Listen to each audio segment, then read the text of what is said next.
Hi friends, welcome back to फटाफट English with Abhishek sir. दोस्तों, English में गेट का यूज तो बहुत होता है और ये हमें कंफ्यूज भी बहुत करता है। इसके अलग अलग मीनिंग्स हैं और अलग अलग तरीके से हम सेंटेंसेस भी कहते हैं। तो आज के इस वीडियो में हम पहले गेट के सारे मीनिंग समझेंगे और फिर उन्हें हम सेंटेंसेस में एग्जाम्पल्स के साथ समझेंगे, ताकि आपको ये क्लैरिटी आ जाए कि हम गेट को कब और कहाँ कैसे कैसे यूज कर सकते हैं। इसमें अनुष्का हमारे साथ हैं, जो हमसे बहुत सारे एग्जाम्पल्स पूछेंगी और मैं उन्हें ट्रांसलेट करके भी बताऊंगा। तो आप भी घर बैठे बैठे इसे सीख लीजिए। और यदि हाँ, इस वीडियो को आप पहली बार देख रहे हैं, आपने हमारे चैनल को अभी तक सब्सक्राइब नहीं किया है तो सब्सक्राइब कर लीजिए, लाइक का बटन भी प्रेस कीजिए और सब्सक्राइब करने के बाद नोटिफिकेशन बेल पर जाकर ऑल पर भी क्लिक कर दीजिए। और चैनल पर 500 प्लस वीडियोस पहले से है, यदि आपने वो नहीं देखे हैं तो उन्हें धीरे धीरे घर बैठे बैठे देखकर आप अपना इंग्लिश स्पीकिंग कॉन्फिडेंस बढ़ा सकते हैं। चलिए शुरू करते हैं। तो दोस्तों, गेट का सबसे पहला यूज है मिलना।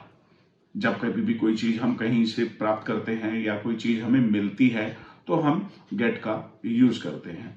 अनुष्का, अब आप मुझसे कुछ सेंटेंसेस पूछिए हिंदी में, मैं उन्हें ट्रांसलेट करके बताऊंगा, तो फिर शायद हमारे स्टूडेंट्स को और ज्यादा क्लैरिटी आ जाएगी। पहला सेंटेंस, क्या मुझे आपका नंबर मिल सकता है? Right, can I get your number? इस महीने मुझे सैलरी नहीं मिली। I did not get the salary for this month. Rahul को समय पर ट्रेन नहीं मिली। Rahul did not get the train on time. कुछ खाने के लिए मिल सकता है क्या? Can I get something to eat? एक दिन के लिए आपकी बाइक मिल सकती है क्या? Can I get a bike for a day? दोस्तों, आपने 5 सेंटेंसेस को सीख लिया है। एक बार फिर से इसे रिपीट कर लेते हैं। अनुष्का, जरा एक बार फिर से रिपीट कर दें। क्या मुझे आपका नंबर मिल सकता है? Can I get your number? इस महीने मुझे सैलरी नहीं मिली। I did not get salary for this month. Rahul की ट्रेन समय पर नहीं आई। Rahul did not get the train on time. कुछ खाने के लिए मिल सकता है क्या? Can I get something to eat? एक दिन के लिए आपकी बाइक मिल सकती है क्या? Can I get your bike for a day? तो दोस्तों, ये तो हो गया मिलना या प्राप्त करना। आपको समझ में आ गया होगा कि गेट को कैसे यूज कर सकते हैं। चलिए इसके दूसरे यूज की तरफ चलते हैं, और दूसरा यूज है समझना। किसी चीज को समझने के लिए हम गेट का यूज करते हैं। अनुष्का, एक एक करके सेंटेंसेस पूछिएगा। क्या आप समझ गए? Did you get it? मुझे समझ नहीं आया। आई डिड नॉट गेट इट। मैं समझ गया। I got it. मैं समझता हूँ। I get it. वो समझ जाएगी। She will get it. तो दोस्तों, आपको गेट का ये दूसरा यूज भी समझ में आ गया होगा। जैसे हम अंडरस्टैंड का यूज करते हैं, ऐसे ही हम गेट का भी यूज करते हैं। I hope you are getting it. Are you getting it? Anushka, have you got it? आपको समझ में आ गया? या I have got it. Right. तीसरा यूज है गेट का लाना। किसी चीज को लाने के लिए, जैसे हम घर में कहते हैं जरा ये ले आना, वो ले आना, बाजार से ले आना, तो गेट का हम यूज करते हैं। अनुष्का, कुछ सेंटेंसेस हो जाए? जी। क्या आप मेरे लिए कॉफी ला सकते हो? Can you get me a coffee? वो पेन ला देना। Get me that pen please. बताइए क्या लाऊं मैं आपके लिए? Tell me what should I get for you?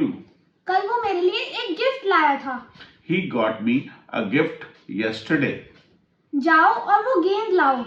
Go and get that ball.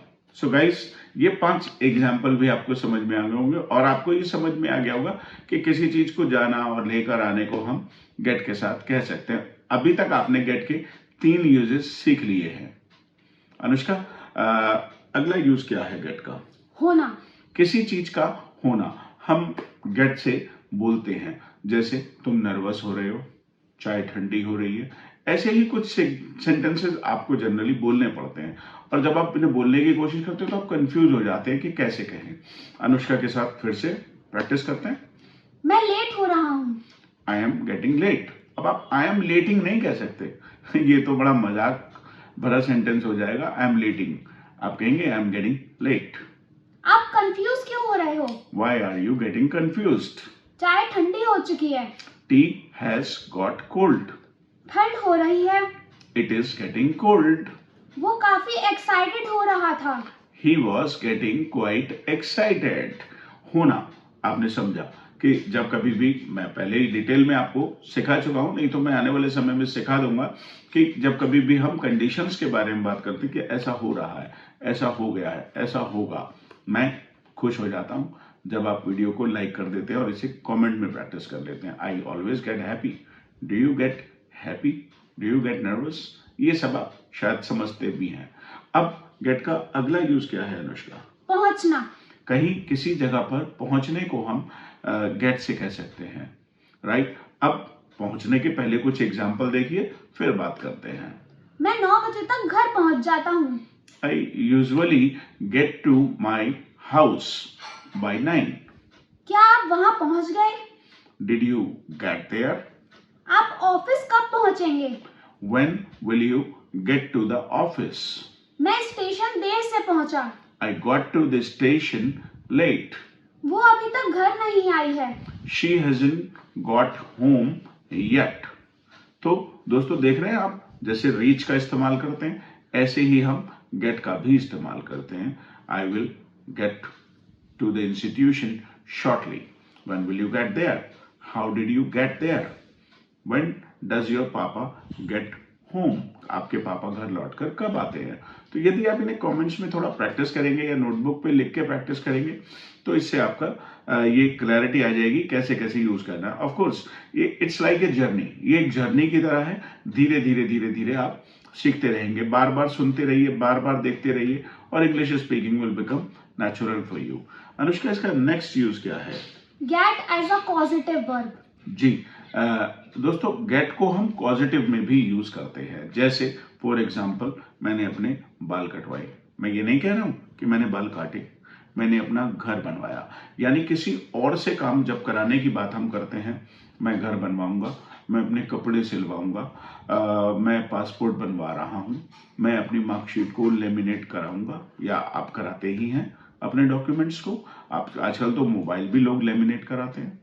तो दूसरों से काम कराना यानी पॉजिटिव, और पॉजिटिव सेंटेंसेस में हम गेट का यूज करते हैं। देखते हैं कुछ एग्जांपल्स। मैं अपना घर पेंट करा रहा हूँ। I am getting my house painted. ध्यान रखिएगा दोस्तों, I am painting my house गलत हो जाएगा। I am getting my house painted. मैं अपना पासपोर्ट बनवाऊंगा। I will get my passport made. मैं अपने कपड़े धुलवाऊंगा। I will get my clothes washed. मैं अपनी कॉपी चेक करवाऊंगा। I will get my notebook checked. मैं अपना खाना अपनी मम्मी से बनवाऊंगा। I will get my food prepared by my mom. दोस्तों देखा आपने कितनी आसानी से आपने गेट के सारे यूजेस को सीख लिया। इसी तरीके से आसान तरीके से अंग्रेजी बोलना सीखने के लिए चैनल पर लगातार आते रहिए और वीडियोस को देखकर घर बैठे बैठे अंग्रेजी बोलना सीखते रहिए। यदि आपको ये वीडियो पसंद आया तो इसे अब भी लाइक कीजिए। मिलते हैं आपसे फिर एक नई वीडियो के साथ। Thank you.